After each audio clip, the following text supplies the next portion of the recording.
this is Dick McDaniel. So we're just going to ask Dick a couple of questions, and what we want to know is what are kind of the top 3 plants to start your garden, your own home garden with? What can you start that right away you know is going to grow, or at least gives you the most chance for that? What is kind of like the number one thing that you would suggest people to start their home garden with?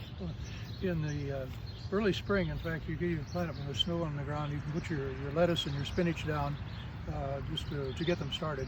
And they're relatively cold hardy, so that they will be the first things that come up, first things that you get to eat in the garden. So you can, at what month do you think you should? Usually by, well, certainly by March. By March, you think you can get these? Get them onto the ground or into the ground. Okay. So we're kind of looking at what we've got going on right now, and these are some of the suggested plants to start with.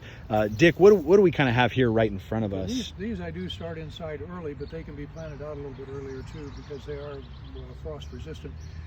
We have here kale, the little tapered leaves. Then it comes in about 30 different varieties. You've got some down here that are variegated. They've got little crinkly edges and everything else. These large healthy things are called collards. Again, they're a great green to chop up and saute with other vegetables if you're on a vegan diet or a vegetable diet. Oh, excellent. As you can tell, the weeds start early, so we have to get out and weed like crazy. If you have straw available, if you can put a layer down of about maybe 3 inches or so after you planted things and scuffed up any leftover weeds, that will help the weed control phenomenally. And the netting is for? It's the animals that live around here are very hungry. Hungry, huh? We have, I don't know, 8 or 10 rabbits that come and visit us regularly. So we talked about like leafy greens, things like that is great to get started with. Second, kind of what would you suggest people start with? Starting in your basement, here we got some peppers along the way. Mm-hmm. In fact, we got some other kohlrabi and things. These are usually started inside or bought at your local grocery. Put them out in mid-May. They do quite well. The critters over here, the sweet potatoes, go in again after the last frost date. And those, it's a good idea to mound up around those so that they have loose soil in which to put their product, their sweet potatoes. Got it. And I would say again, mid-May, the little tomatoes come out, they're about so tall, but you put them out and you can either let them lie on the ground and they'll fall all over the yard, or you can put them in cages. Or what we have here is called the Florida weave. What we do is we keep the Florida weave. Florida weave. I like that. Strings that go from end to end. Excellent. You keep it trapped and bring it up so that you can see the tomatoes. Yes. They can ripen well, and it's also good for weed control too, because you can get to the ground underneath them. They don't eat up quite as much garden space, but can be very, very productive. And you were telling me that you would do the sweet potatoes under or close to the tomato, is that right?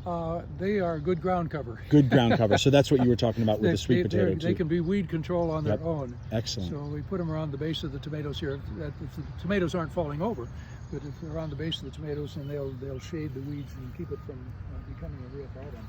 Great. And if you're into decoration, we do love to have sunflowers in our garden. Yeah, in the middle here, the sunflowers and good for decorations. Or later, the birds love the seeds. Or I guess you can eat the seeds yourself if you like. But they do put a high spot in the garden, which makes it interesting to come out to every time you come out. So to finish this, what would be the number one mistake somebody makes in just a beginner in making a garden? We had difficulty here with soil preparation. There was a parking lot with gravel and a few other things. So if you have good soil content, that makes a big help. What we've been doing here is putting down a lot of mulch and compost, to try to build the soil. Okay. So that's number one, is to make sure that you've got good soil, or at least that you're building it regularly. Great. Okay, we'll start with guys. We'll have more videos in this series coming to you. If you have questions, post those to us. Mr. McDaniel is a mastermind, a very humble mastermind, and there's many others that have helped us with this. So if you guys have any questions on how to get started, what to do, what are some good plants to go for, please ask those questions in the comments below, and we'll be talking to you soon. Thank you. Thanks, Dick. Thank you. Appreciate it.